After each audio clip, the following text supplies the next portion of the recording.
It tastes like candy. Come on, let me get a bite. I bet the walls are empty. Yeah.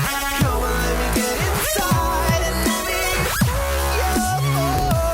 You don't know what you want till you try it out. Oh,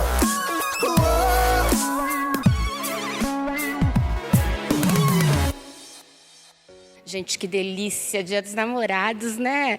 Sábado, dia 11 de junho, já pegue aí a sua namorada, aí o namoradão, já ligue pra cá no restaurante Ambistrô e faça a sua reserva. Diego, vai estar uma delícia, eu tô sabendo desse cardápio delicioso e é open bar. Isso mesmo, com certeza. É a noite mais especial do ano, né? O melhor jantar. E open bar, open food. Conta um pouquinho pra gente desse cardápio delicioso, porque open bar e open food já tô interessadíssima.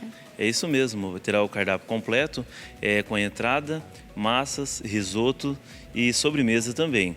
E as bebidas tem vinho, frisante e chopp, à vontade.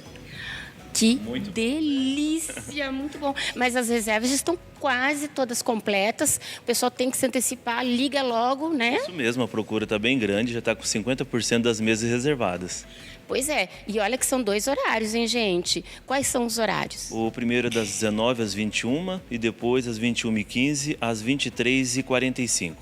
Que delícia, hein? Restaurante Ambistrô, muito bem localizado. O pessoal tem que ligar e fazer a sua reserva. Isso, pode ligar e também mandar um WhatsApp, tá? Qual que é o contato? Marque aí, pegue papel e caneta, hein? Isso, 44 99928 4112.